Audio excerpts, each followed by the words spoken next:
Hi everyone. How are you today?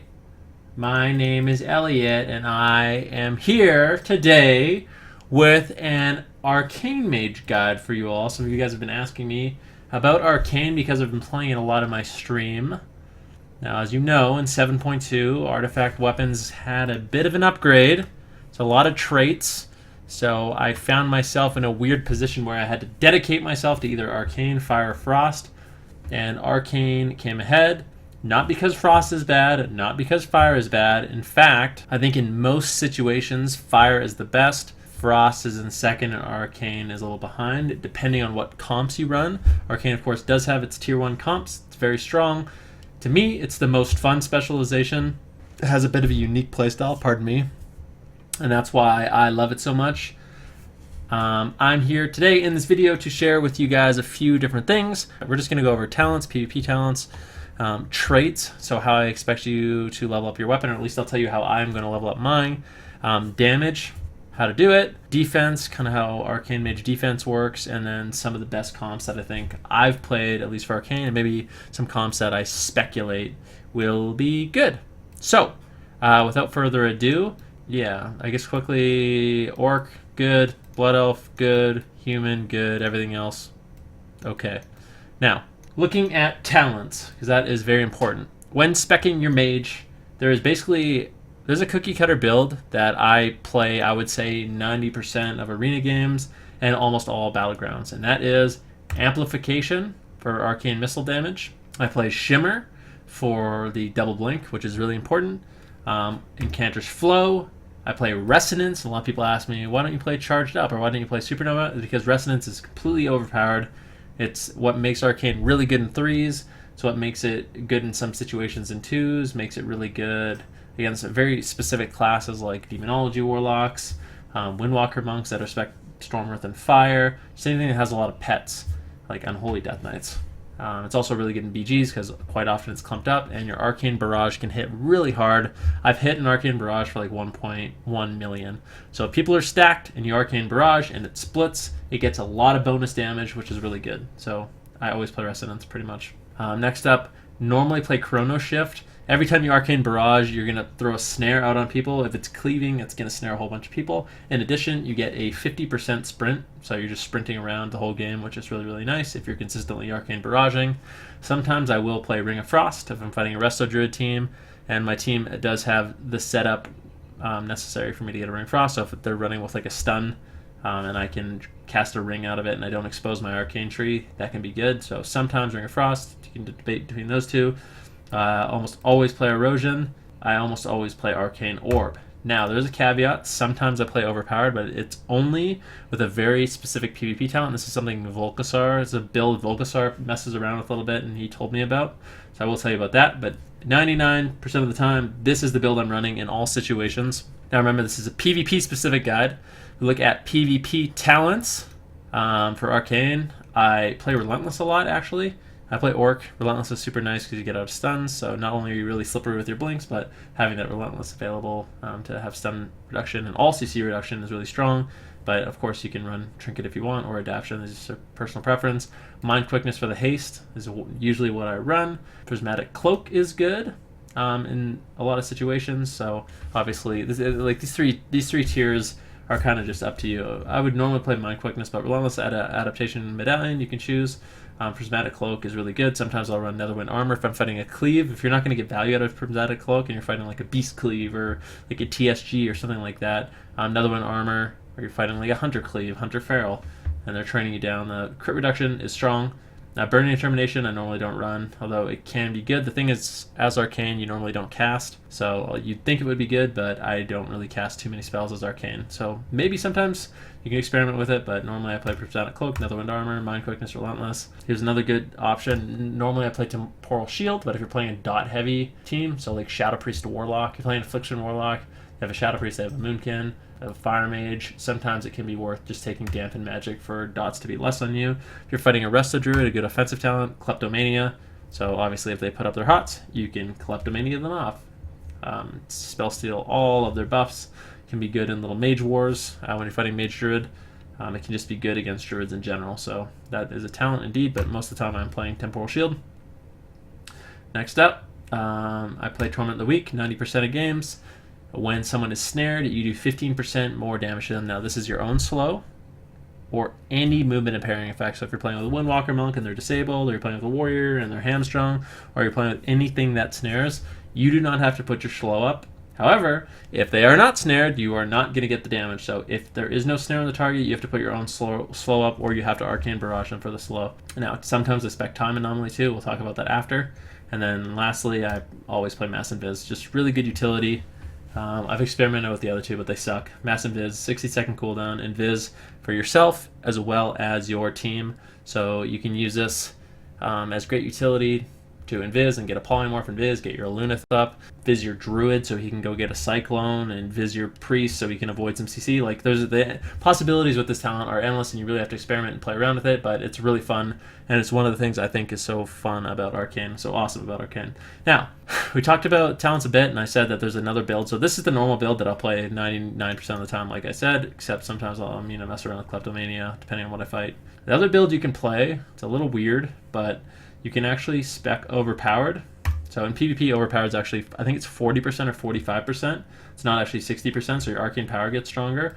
And then you can also mess around with Time Anomaly. So every 5 seconds, you have a 5% random chance to gain 4 Arcane Charges and Arcane Power for 10 seconds, regardless of its current cooldown. So what you do in this build is you basically just spam Arcane Explosion.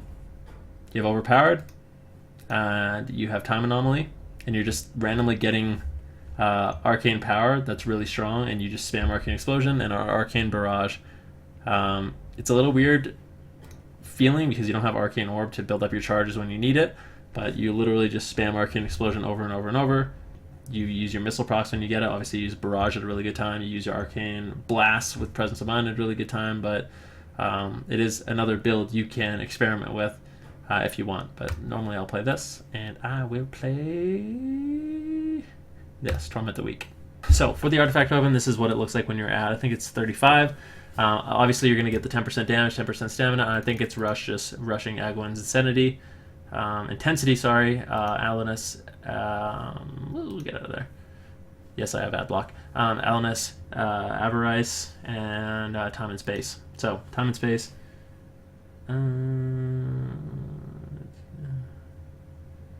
Okay, whatever. I don't know what that just did, but cool. Alright, back to the guide. Edit that out, maybe.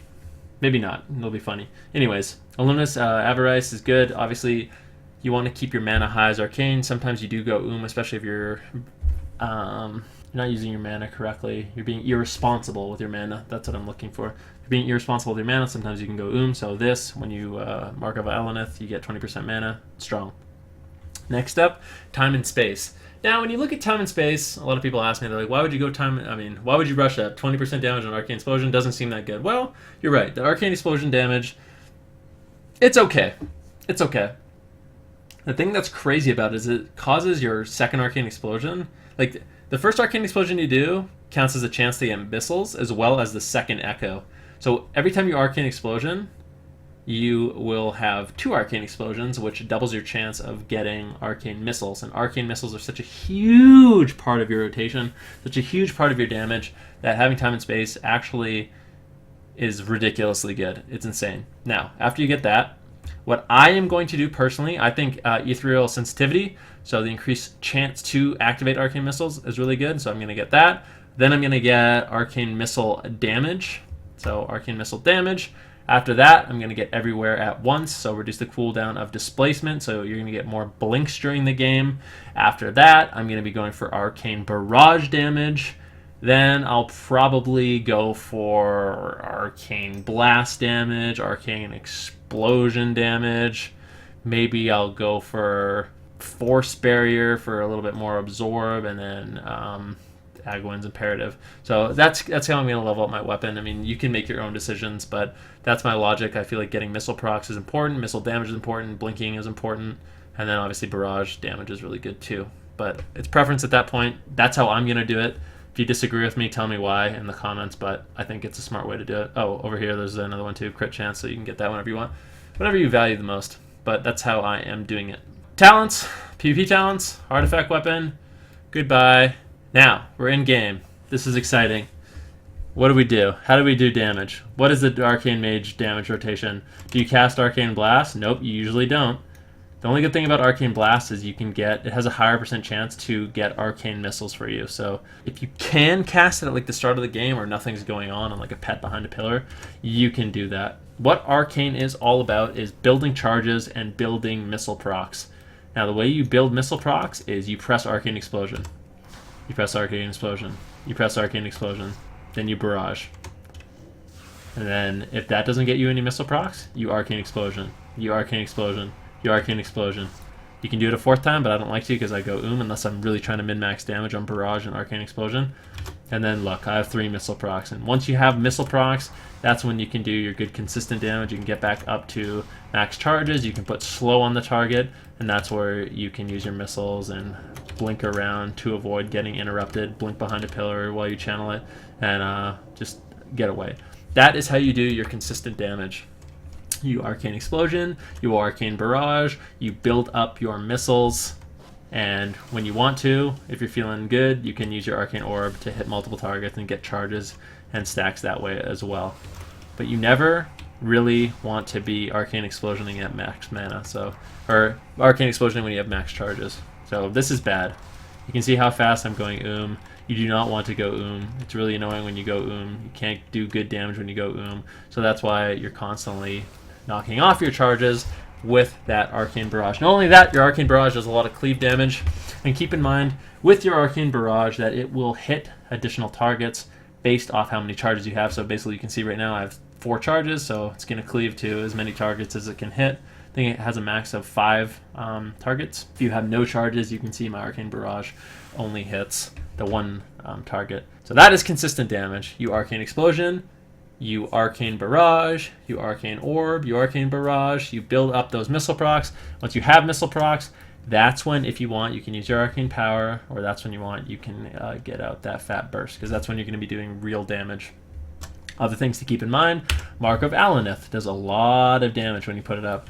It is obviously, it's a dot that goes up, and at the end of the dot it explodes and does good damage. Presence of Mind, you guys may have noticed I don't talk about Arcane Blasting a lot. The reason you don't really Arcane Blast that much, and the reason you don't really Polymorph that much as an Arcane Mage, is because you will get locked out. Unless there was a 100% chance you're not going to get locked out, you faked interrupts earlier on in the game. Sometimes you do have to fake interrupts, but if you get interrupted on a Polymorph, you do nothing. You absolutely do nothing. So sometimes it's better, and a lot of comps that Arcane Mages are strong, you don't go for Polymorphs often. You don't Polymorph the healer, and that's what I was talking about. It's a little bit different playstyle than Fire and Frost, because Fire and Frost had the luxury of, oh, I'm going to Polymorph. Oh, I got kicked on Polymorph? Cool, Frostbolt, Fireball, Pyroblast, Ebonbolt.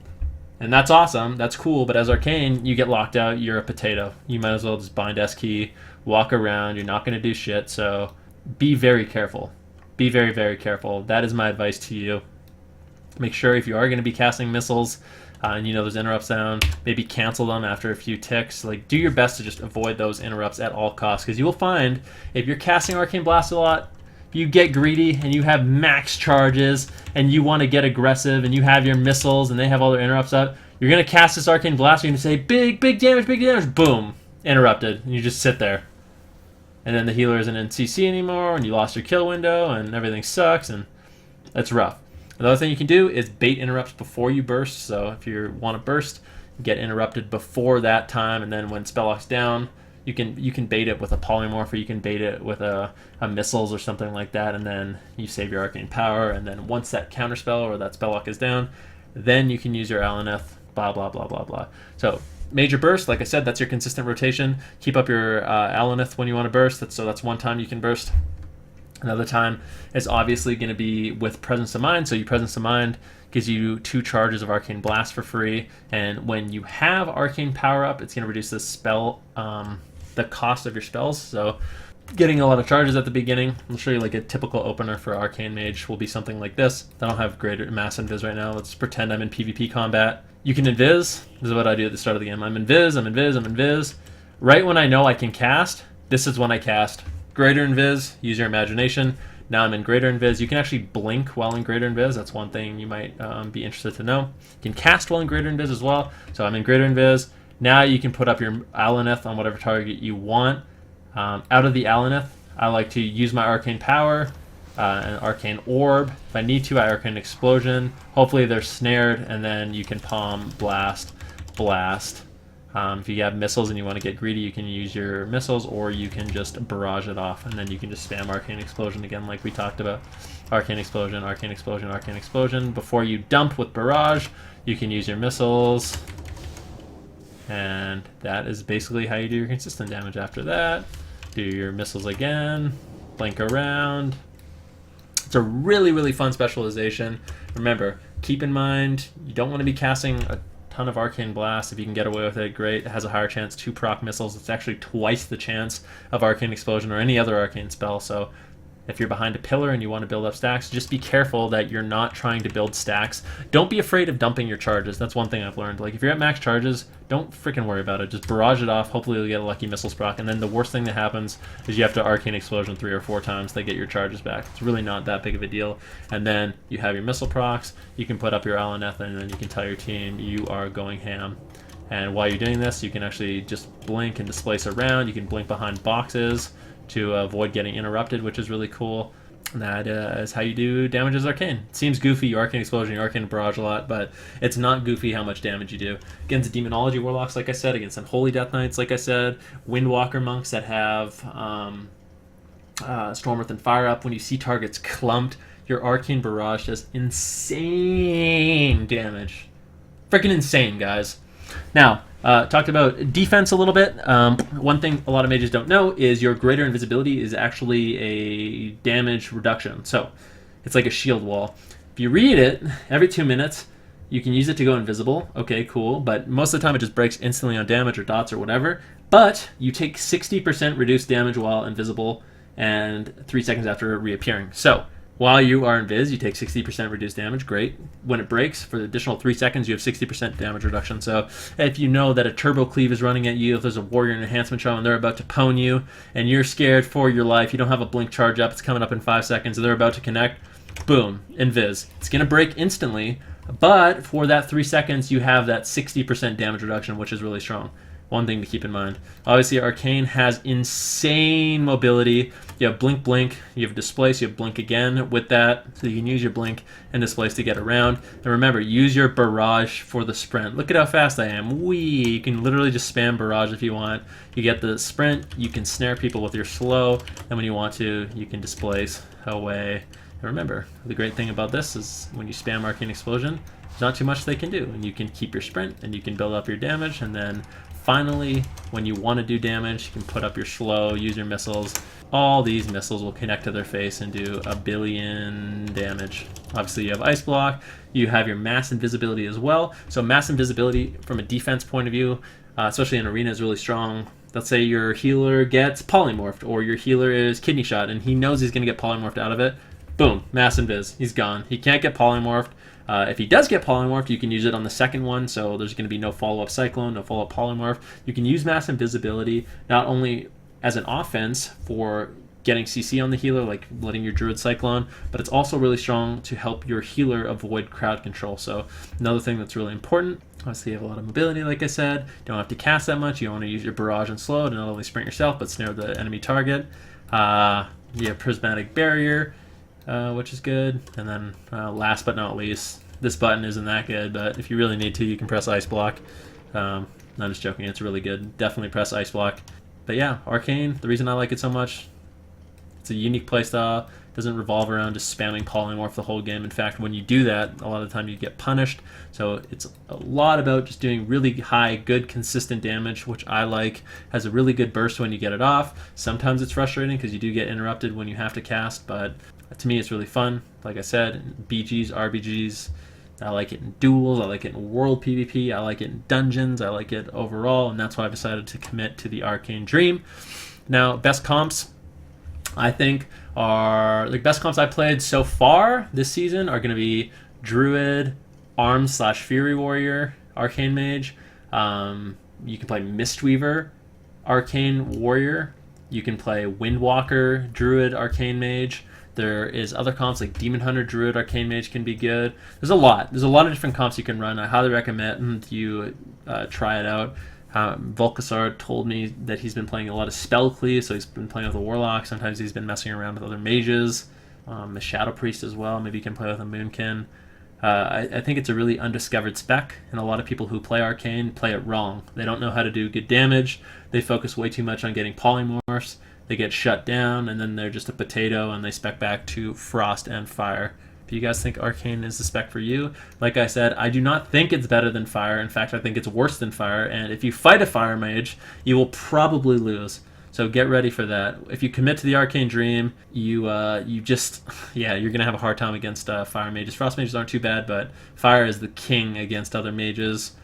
Frost is also very strong, so I'm not telling you to spec Arcane. I'm just saying if you are goofy and you've made that decision like I have, then you're going to have to live with it. And this video will hopefully help you out. Remember, don't go Another thing I'm going to talk about is use your Evocate when you do go obviously. You don't want to get that interrupted because staying at high mana is important. Anyways, this video is getting long. If you guys have any questions, ask a question. If you don't have any questions, great. Give the video a like if you like seeing guides like this. Share it with your friends if you want. But yeah. Thanks a lot for watching. Peace out, guys. Until next time. Bye.